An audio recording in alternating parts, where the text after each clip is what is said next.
abrir a palavra de Deus no Evangelho de Lucas, capítulo 7, versos 36 até o final. Lucas 7, 36 a 50.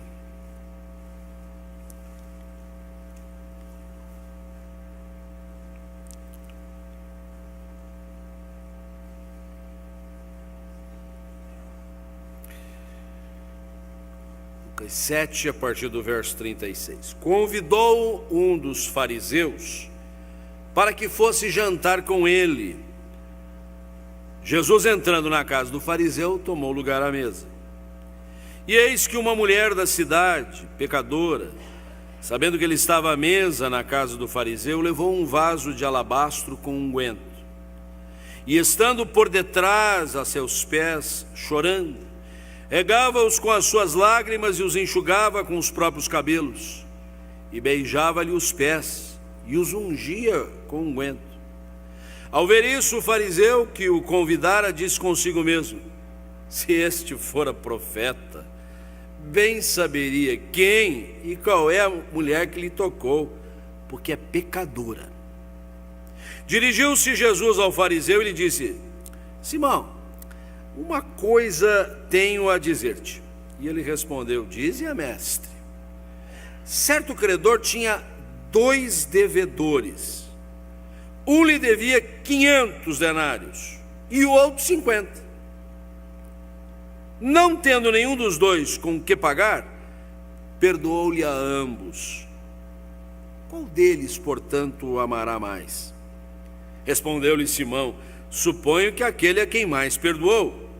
Replicou-lhe: julgaste bem. E voltando-se para a mulher, disse a Simão: vês esta mulher? Entrei em tua casa e não me deste água para os pés. Esta, porém, regou os meus pés com lágrimas e os enxugou com os seus cabelos.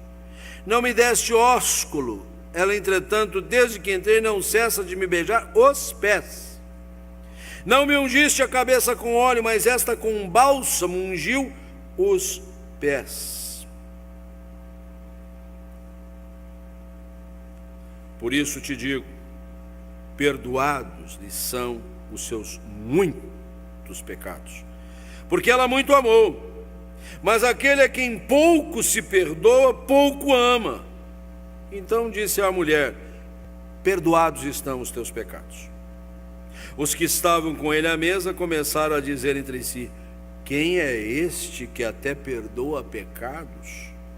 Mas Jesus disse à mulher: a tua fé te salvou, vai-te em paz. Senhor, mais uma vez nós volvemos a nossa atenção a Ti, e desta feita diante da Tua palavra, desta página em especial.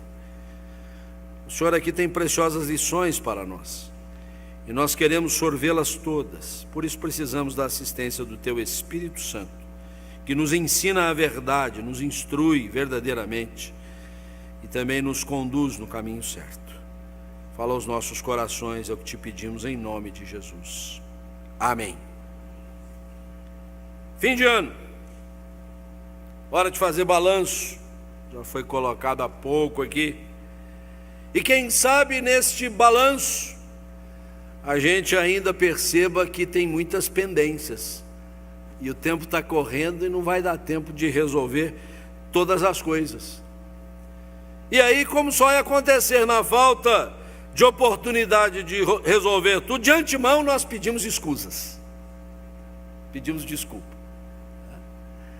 Aliás, não é incomum em despedida, né?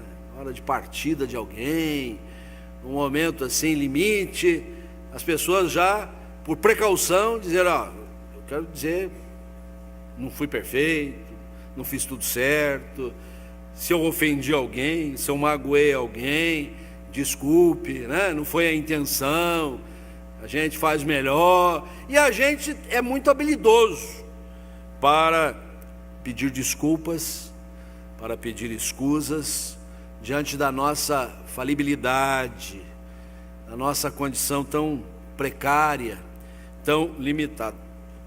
Uma dúvida é se na outra ponta nós encontraremos acolhida ao nosso pedido. A gente pede, não paga imposto para isso, mas será que do outro lado há uma caixa de ressonância? Alguém que diz, tudo jóia, beleza, não há problema. Se o seu caso de que você precisa pedir desculpa, pedir um alíviozinho, se trata de dívida financeira, bancária, dificilmente você vai encontrar na outra ponta alguém diz, não, tudo bem, que você está devendo, você não deve mais, não é mesmo, meu gerente? Tá certo, né?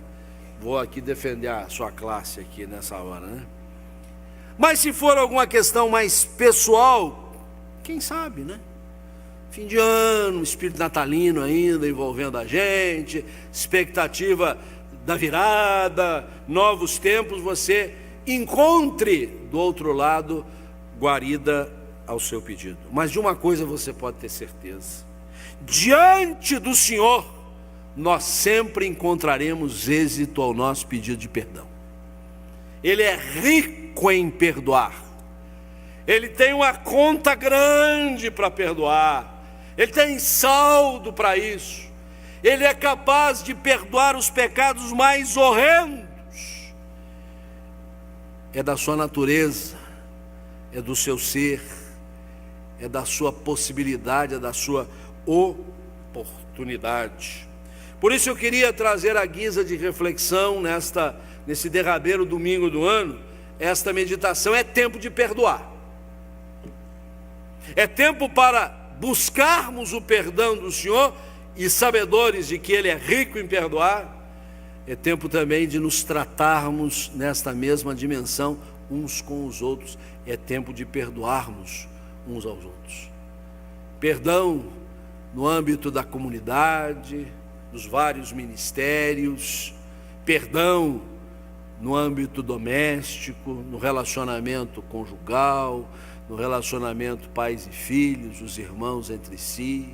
É tempo de perdoar nas instâncias diversas da vida, do trabalho, da escola, da vizinhança, de gente de longe, de gente que escreveu besteira demais nas redes sociais esse ano, até movido por esse espírito da política. Eu ia dizer outra coisa. É tempo de perdoar, porque diante do Senhor nós sempre encontraremos êxito ao nosso pedido. A passagem que nós escolhemos para meditar revela alguns aspectos muito peculiares. Vamos fazer um passeio de novo nela. Jesus foi convidado para um jantar.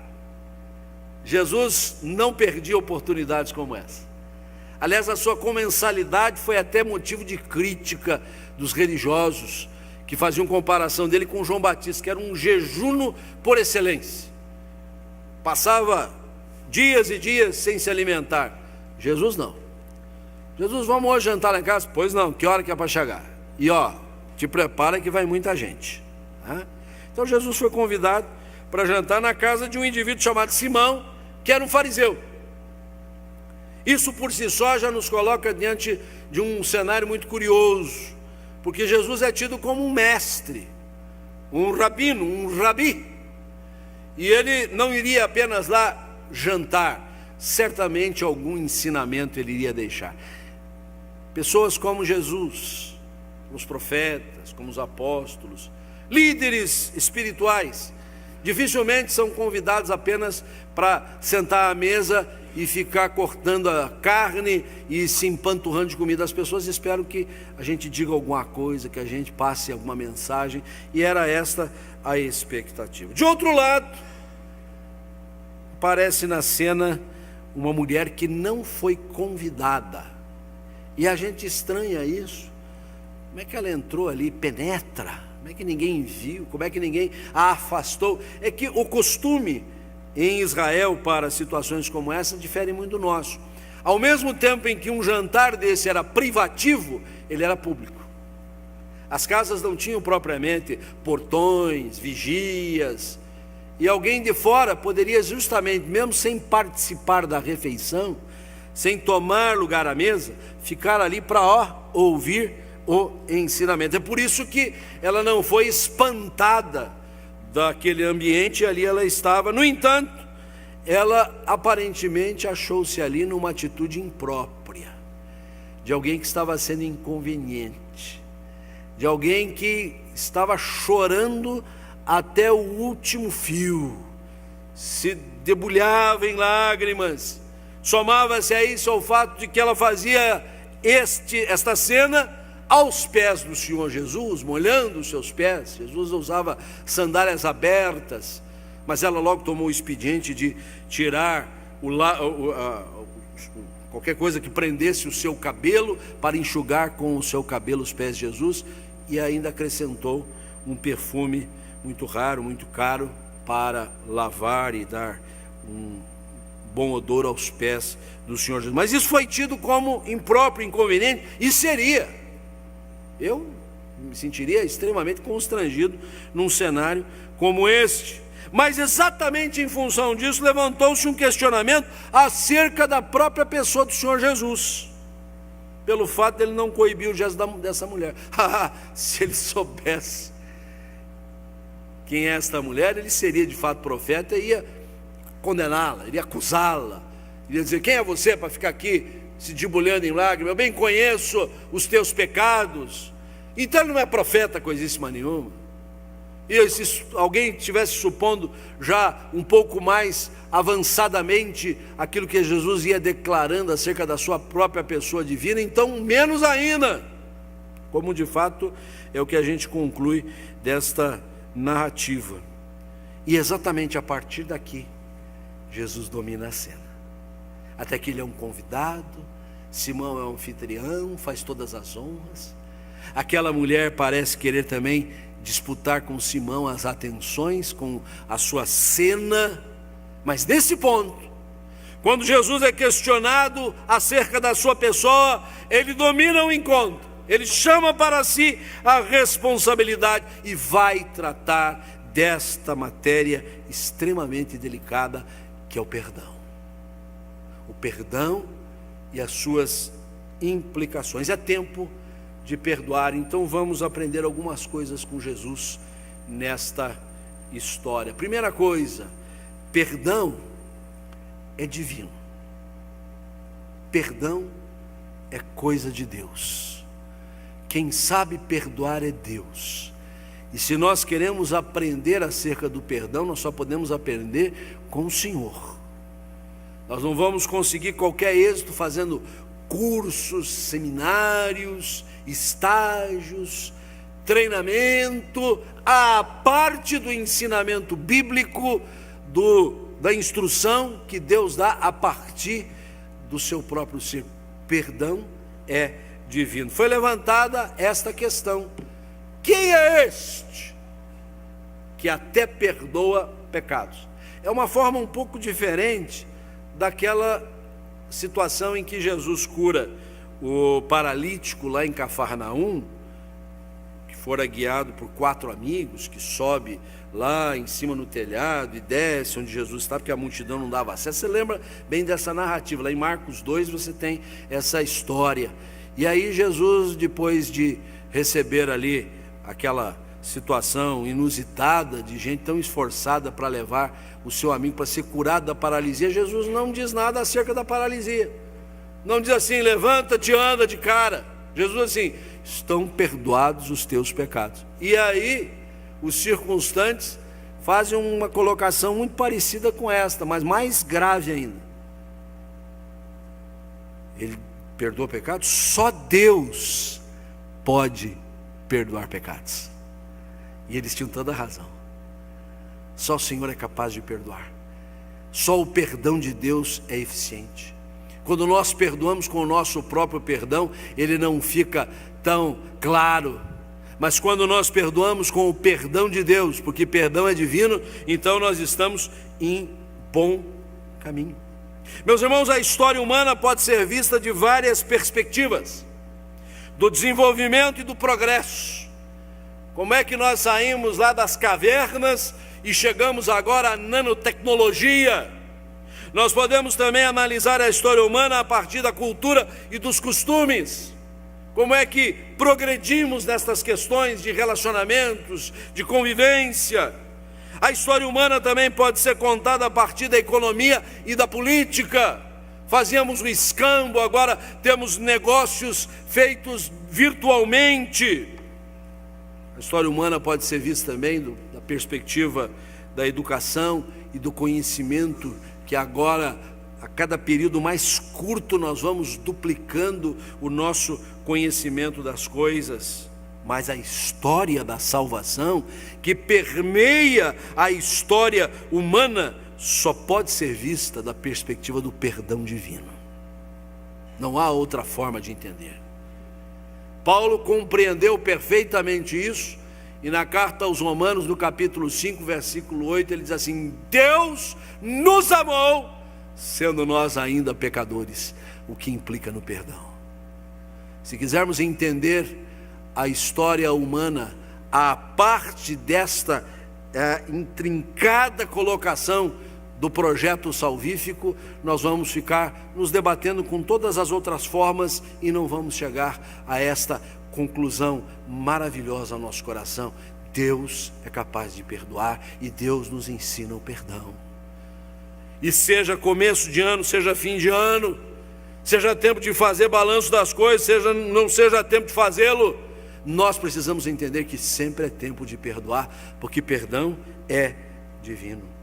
A mulher, cujo nome nem conhecemos, que era tida como uma pervertida, o nome pecadora é até eufemístico, com certeza ela era uma prostituta, reconheceu a divindade de Jesus por causa do seu gesto perdoador. Jesus ali a suportou, a tolerou, deixou-a ter o seu gesto.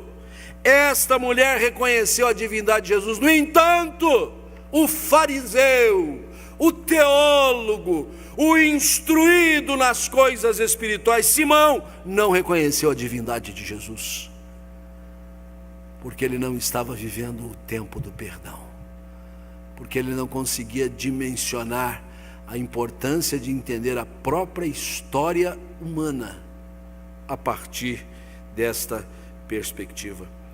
Quando nós pensamos que há pessoas que não podem ser perdoadas, porque os seus pecados são muito graves, porque são renitentes no seu pecado, porque é gravíssimo o que fizeram, porque para esse não tem solução, porque para aquele o que a gente vai fazer? Nós estamos fazendo igualzinho Simão.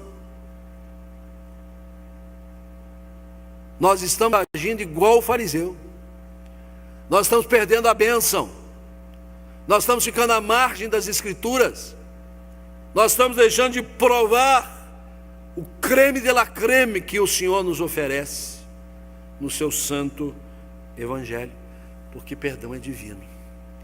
E quando nós passamos a provar desse perdão e conceder ele a outrem, nós estamos participando da natureza divina. Nós estamos sendo herdeiros e privilegiados dessa natureza. Aliás, foi o que o apóstolo Pedro escreveu na sua segunda carta, no capítulo 1. Ele diz: visto como pelo seu divino poder nos têm sido doadas todas as coisas que nos conduzem à vida e à piedade, pelo conhecimento completo daquele que nos chamou para a sua própria glória e virtude, pelas quais nos têm sido doadas as suas preciosas e muito grandes promessas, para que por ela vos torneis coparticipantes da natureza divina. Mas quando ficamos com o coração empedernido, quando criamos separações entre nós, quando nos dividimos, nós estamos deixando de participar desta bênção da natureza divina. É tempo de perdoar. Não deixa fechar este ano sem resolver a pendência. Não deixa entrar um novo ano carregando para trás este fardo, porque perdão é divino. E ato contínuo vem essa segunda lição. Perdão não é apenas divino, perdão traz alívio. Alívio.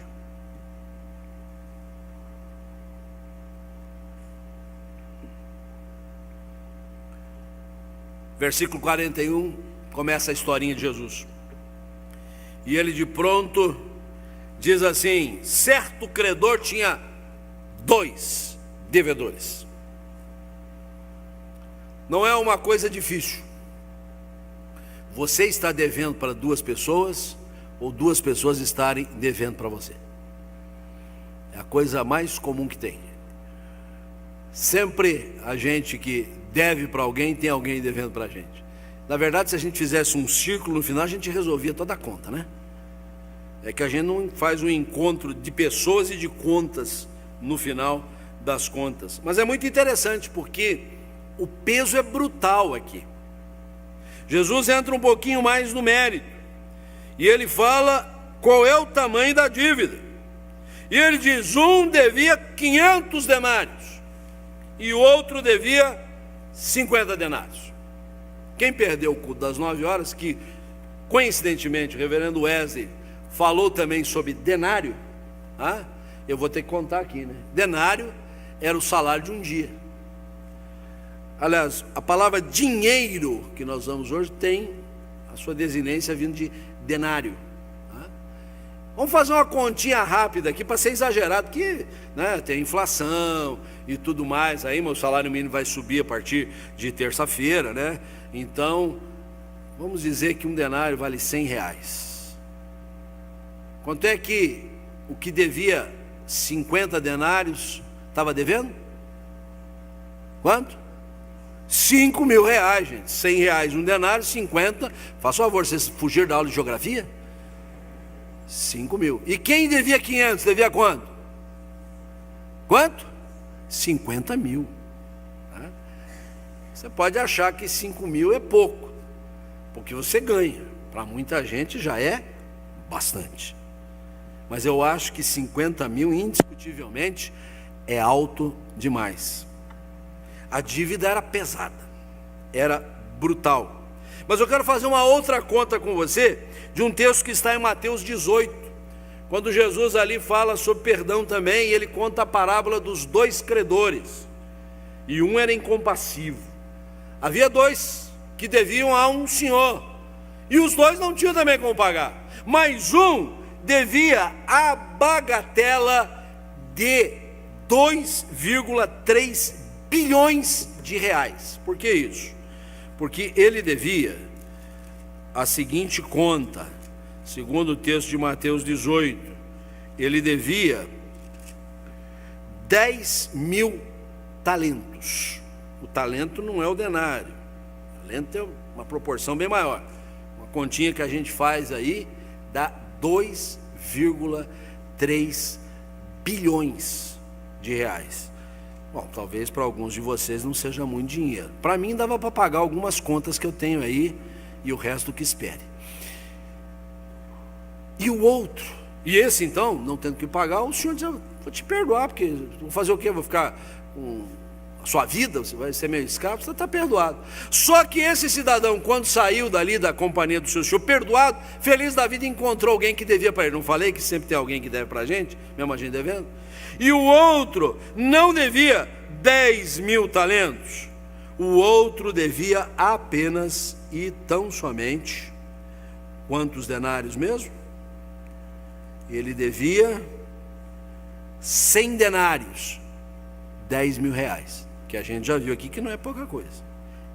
E o cidadão que foi perdoado de 2,3 bilhões, não perdoou o que devia 10.000 reais para ele. O fecho desta história é que o senhor, quando soube disso, chamou ele, botou ele preso. Se eu te perdoo uma dívida, não, você foi capaz de perdoar o outro, né? E a conclusão é assim: o senhor fará se a gente não perdoar um ao outro. Eu estou ampliando o leque aqui, porque o que Jesus quer colocar aqui não é problema financeiro, e é dinheiro, e é como é que a gente vai pagar a conta, é o peso.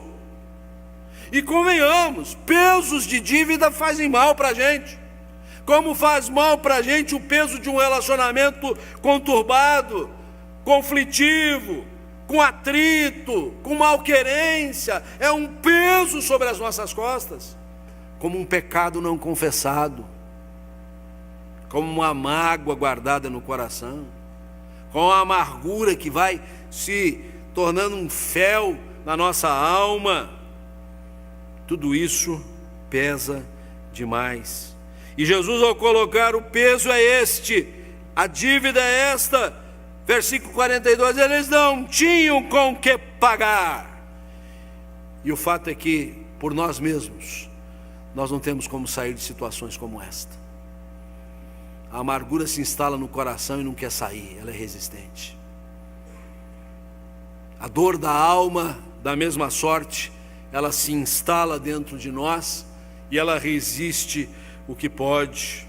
Só uma coisa pode nos aliviar disso, é o perdão do Senhor. E aí o versículo 42 traz esta boa notícia nesses termos: não tendo nenhum dos dois com que pagar, perdoou-lhe a ambos. Ah, que mensagem maravilhosa! É o evangelho condensado.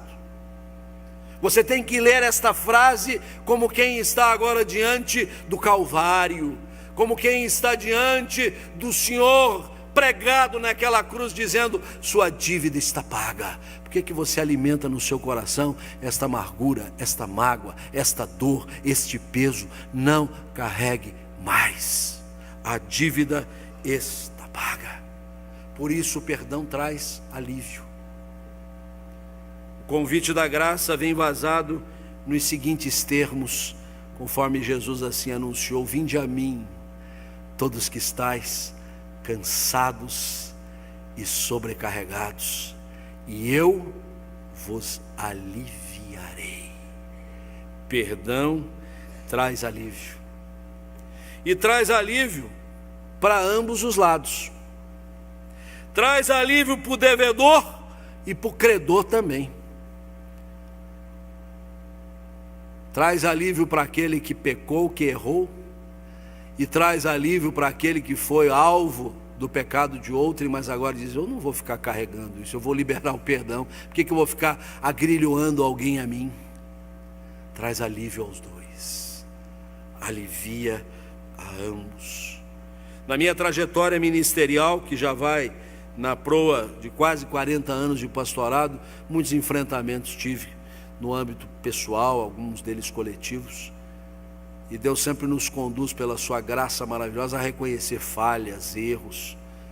Em alguns casos, de maneira muito particular, procurar a outrem para me excusar, para dizer: não disse o que não devia, fiz o que não devia. E confesso que na maioria das vezes, Deus foi tão bom que da outra parte eu recebi a compreensão, o amor, recebi o perdão, e foi tão bom. Mas em algumas delas não recebi. Algumas delas as pessoas continuaram com a sua cara feia, com a sua cara dura. Agora, eu, como não tenho medo de cara feia, cachorro também não me assusta não. A gente enfrenta. Eu vou dizer que eu me aliviei. Agora, o credor continua amarrado. Não liberou perdão. Não posso fazer nada, senão orar por ele. Não sou perfeito. Falho, erro, tenho que reconhecer, e o Senhor é bondoso, que nos alivia dos pecados que cometemos. Mas se cabe a mim liberar perdão, cabe a mim, cabe a outrem, quando é o caso, e nós não podemos fazer nada a respeito. O alívio é para ambos os lados, para o devedor e para o credor também. Perdão é divino. Perdão traz alívio, mas perdão desemboca em amor, porque um tema candente nesta história é o amor, porque Jesus logo aqui, na sequência, diz: qual amará mais? E o Simão logo disse: eu suponho, ele é muito inteligente, muito astuto, muito rápido no raciocínio, disse: um devia 500, outro 50, o que foi mais perdoado tem muito mais que amar, porque foi muito mais perdoado. E Jesus, em cima disso, ele diz: é verdade. Você acha que foi pouco perdoado? Você acha que é o sujeito que só deve 5 pau e ela deve 50? Eu perdoei a ambos, é lógico que ela vai amar mais. Você vai amar menos, porque achava que tinha uma dívida menor. Você acha, é isso que está embutido nessa conversa. A verdade é a seguinte, meus irmãos: amor não tem medida nem medidor. Não dá para a gente chegar aqui no culto e dizer: pastor, me dá 2 quilos de amor aí. ou uns 50 centímetros. Não tem régua, não tem balança. Mas amor tem consciência e ciência. O amor determina que a gente tem que saber quão pecadores nós somos, para poder entender quão grande é o amor de Deus.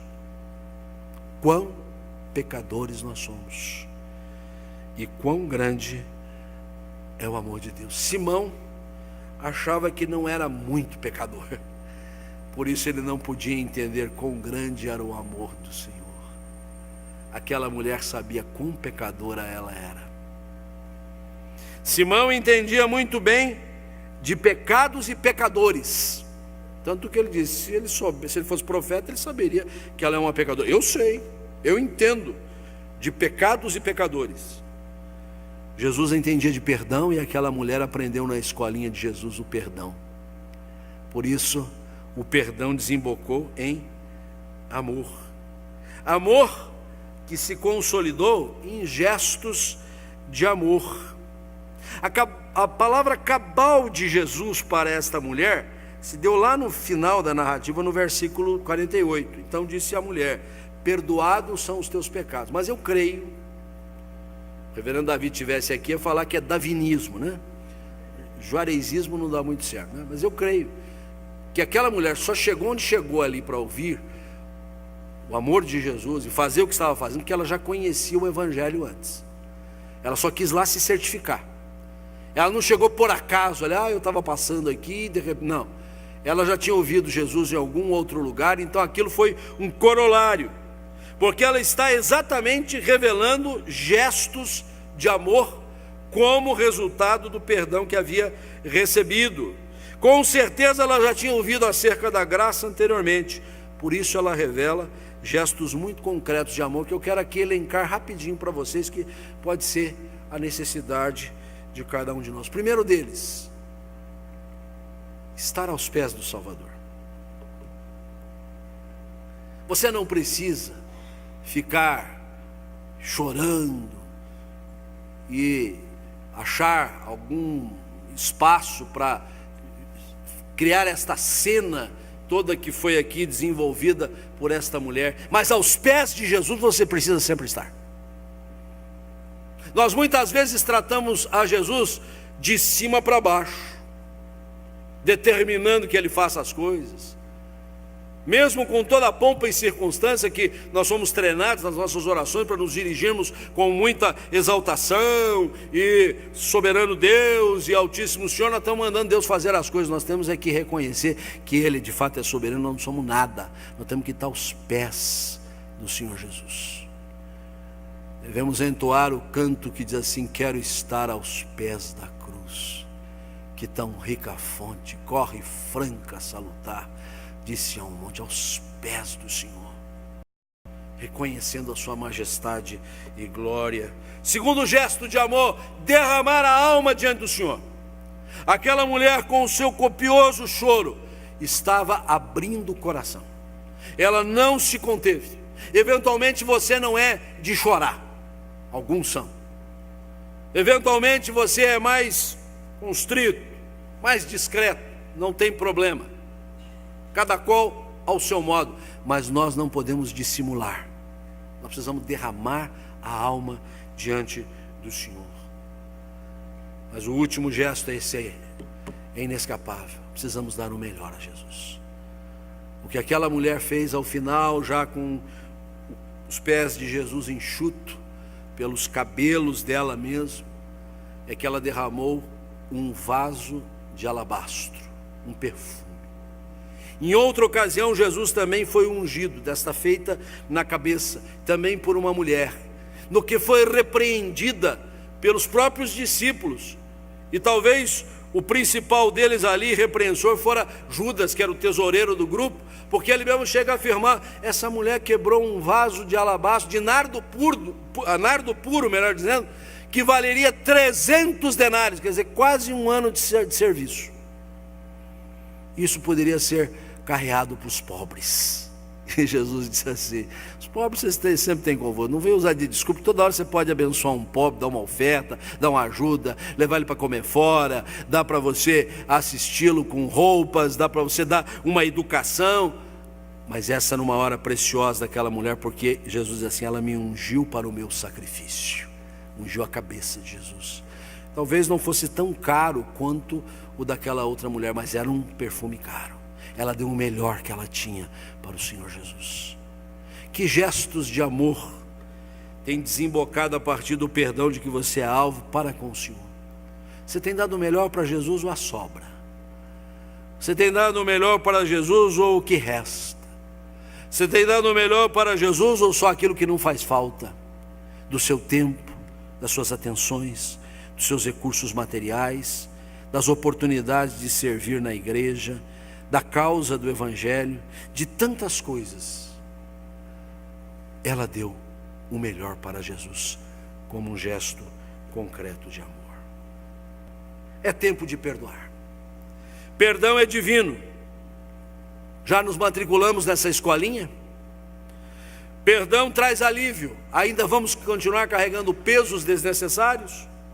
Perdão desemboca em amor, em gestos concretos. Ei-los aqui. Mas quero finalizar dizendo: perdão revela a salvação. A declaração final de Jesus foi esta: a tua fé te salvou, vai-te em paz.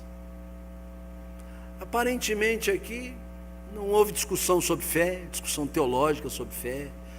Ninguém disse eu sou mais crente, sou menos crente. Mas o que está no conteúdo e na essência de tudo que está acontecendo aqui é exatamente fé. Fé na obra redentora de Cristo. Sabe, você pode dizer que tenho fé que vai melhorar o Brasil, tenho fé em quem vai assumir o país, né? Está mais ou menos desse jeito, né? Isso não é a primeira vez que acontece, né? Tenho fé em mim mesmo, né? Tem gente que tem fé até no seu pastor. Não é uma boa direção para a sua fé. Você tem que ter fé na obra redentora de Jesus. É aqui que se esconde a nossa salvação.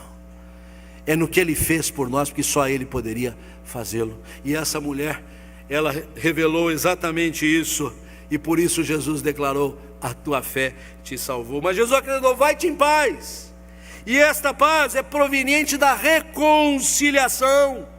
Deus estava em Cristo reconciliando consigo o mundo e nos deu a palavra da reconciliação e nos fez em embaixadores da reconciliação. Reconciliação que é primeiramente com Deus. Não há mais um abismo que nos separa de Deus. A ponte em forma de cruz que Jesus erigiu, ela nos liga a Deus. Mas também paz uns com os outros, paz com o nosso próximo. E por fim, paz conosco mesmos, com o nosso próprio coração. Resistir ao perdão é privar-se dos benefícios da salvação. Argumentar contra isso, porque a minha situação é esta, porque a minha condição é aquela, porque o meu caso é diferente. Cada um tem a sua história. Eu que sei de história de todo mundo. Se a gente fosse seguir pela história de cada um, não tinha evangelho, não tinha Bíblia, não tinha salvação. Mas nós temos que nos guiar pelas Escrituras Sagradas. Nós temos que nos guiar pela graça de Deus. E eu reitero, resistir ao perdão, por qualquer argumento que seja, é privar-se dos benefícios da salvação. Era o caso de Simão. Ele sabia muito sobre pecados e pecadores. Já a mulher revelou que conhecia melhor a Jesus e o seu perdão. Nossas dívidas de ordem econômica não vão desaparecer num piscar de olhos. Talvez você vai ter que renegociar as suas contas. Não tem jeito de você chegar para o seu gerente do banco amanhã e dizer: ó, reverendo Juarez pregou um sermão sobre perdoar, eu vim aqui. Não vai muito nessa não. Mas o nosso coração pode passar por um processo de absoluta renovação.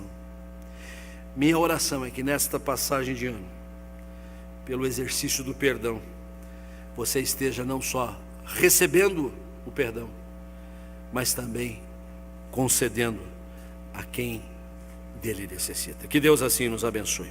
Amém.